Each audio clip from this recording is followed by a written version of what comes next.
What's going on, guys? It's Kyle again with DTOM Knives and Gear, and today I am so excited. We are going to be taking a look and doing the full review of this bad boy. This is the Spyderco Gayle Bradley 2. Stay tuned. Welcome back, ladies and gentlemen. Okay, today we're going to be checking out and reviewing this guy. This is the Spyderco Gayle Bradley 2.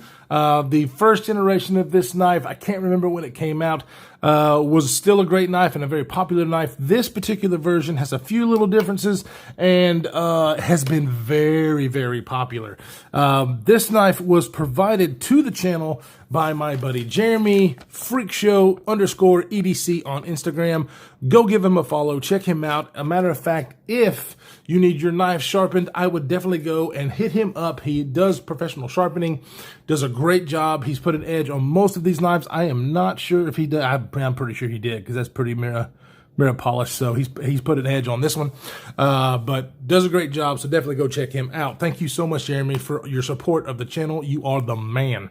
So this knife I knew about, but I didn't really get excited about until I saw a review from a friend of mine you might know, Jake over at Bearded Gear. If you haven't heard of Jake over at Bearded Gear, definitely go check him out on YouTube, because he is killing it. He does such great content. But he had this knife and then made me think, yeah, because I mean, when I first looked at it, I was like, I don't know. It didn't catch my eye, or anything like that. Yeah, I was like, yeah, it's another Taiwan Spyderco, but then it's got M4 steel. M4 steel is one of my favorite steels. It's very tough steel. Not the best at corrosion resistance, but it keeps an edge for a wicked long time. It takes a great edge. And so it's absolutely a great steel that I love. I got to know M4 steel by owning the Benchmade Super Freak, which is in M4, and just, yeah, it's a great steel. And I consider it to be a super steel. So that right up front was definitely like, okay, yeah, I like it. All right, let's do that. Then the size of this thing is it's a little under 8.5 inches with a 3.6 inch blade. And then of course a 3.38 or so, cutting edge. So I was like, yep, it's got the size that I want, the blade length that I want. It weighs like 4.8 ounces. So, and that's with this, Peel Ply G10 or carbon fiber over G10, which is done okay. I've had a lot of Spydercos in this handle material, but I'm kind of getting away. Like, at first I didn't mind it, but the more and more I'm just like, yeah. Anyway, but there are plenty of companies that make aftermarket scales for this guy, and Jake actually put some micarta ones on his that looked amazing.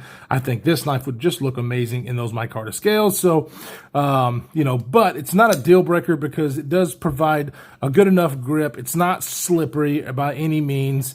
It's kind of just a tad bit shadow boxed where you can see the liners above the G10 because of the chamfering around it. So there's not really any sharp spots or anything. The liner's just a little bit. The jimping on the top is done really well. I usually love Spyderco's jimping because it's close together. It's not huge. Gives me enough purchase to where if I'm doing any kind of stabbing tasks with my thumb, I don't feel like my thumb's going off. I can put my thumb right up here on this hump to really get deep down and get some hard cuts in. And that M4 steel is definitely going to handle that. So yeah, I really enjoy that. This one also, I believe, comes with a deep carry clip like this. Does it? I'm not sure if this is stock or not. Did he tell me in the notes? No, I don't think he did, but I believe that this is stock, but don't quote me. Don't quote me on that. It does work well. Holy crap, in the pocket. It's as far as the weight, the 4.8, I think is fine as far as the weight. I carry much heavier knives, and this one does kind of disappear in the pocket. It's definitely not as high as the PM2 as far as the way it carries, so it carries very well. The freaking action on this dude is another thing that made me fall in love with it. The detent on the way that I deploy this knife, of course, with the hole. It really snaps out there. I love the sound that it makes. And then, of course, getting the lock bar out of the way on this one is easy, but we'll go over that in a second. Definitely not a fall shut. I mean, if you get that out of the way, it'll kind of fall, but definitely very smooth. It runs on phosphor bronze washers, and so but it's put together with the tolerances very, very well to where it is definitely a smooth action. And then of course, see that we can do that again. The detent sucks it in there.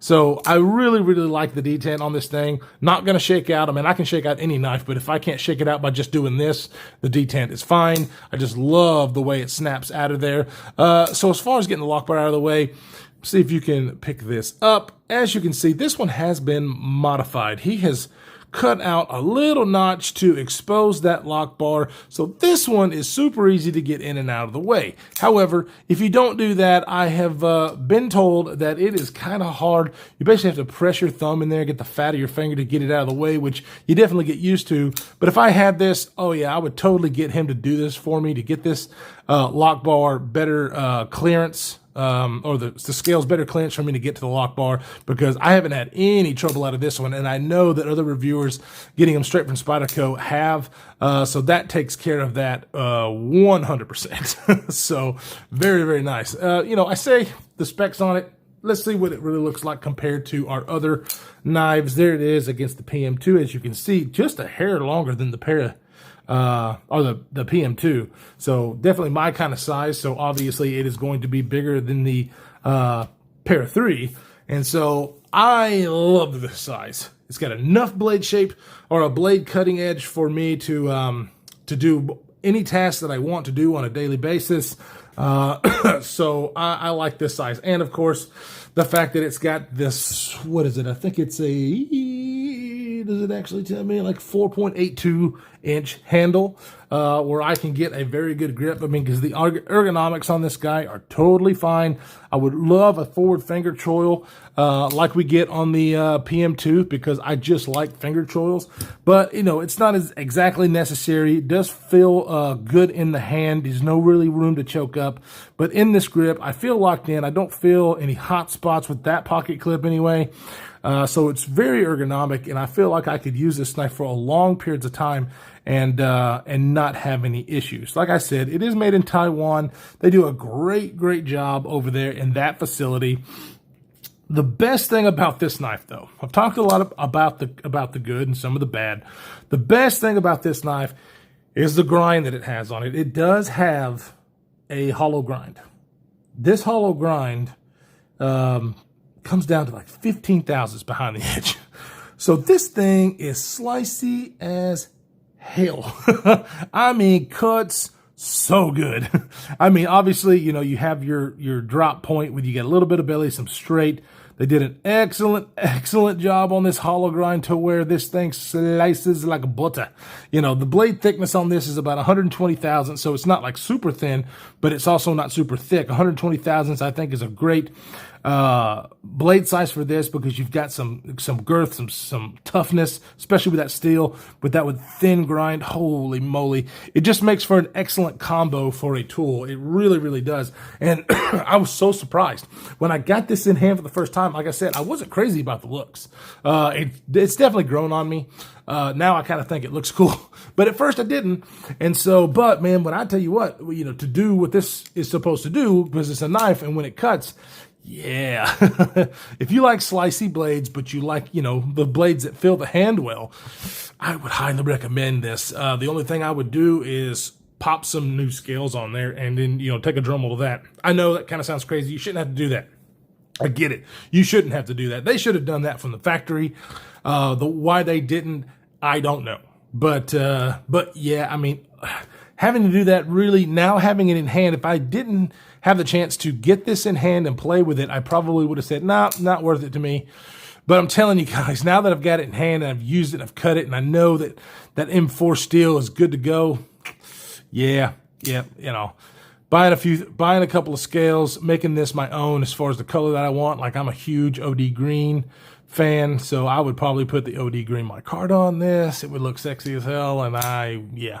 So anyways, as far as Spydercos are concerned, this is up there as far as being an excellent tool. You guys know how much I love my PM too, because I do.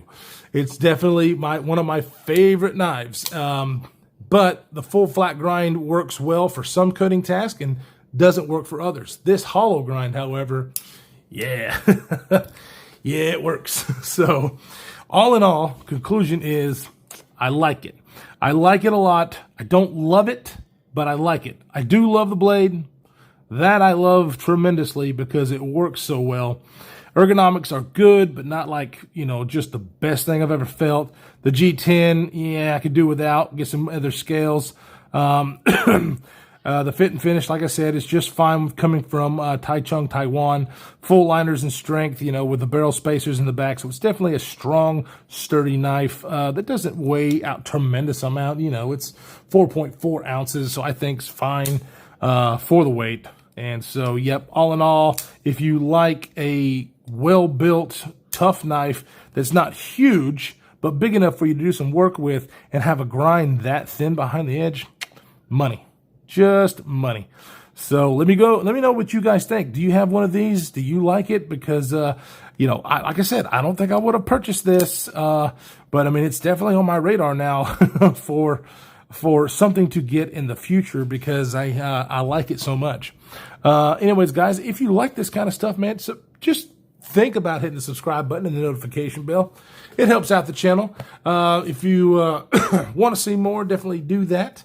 We've got a lot of stuff coming, a lot of stuff from the Apex Pass Around group that I'm now a part of, and I am so very thankful. And then, of course, wonderful, wonderful people like freakshow_EDC, link down in the description for him to be able to send his stuff over and allow me to check it out. It's just awesome. I love this community very, very much. I love all of you too. Stay safe out there, guys, in this crazy world that we're living in, and we will see you in the next one.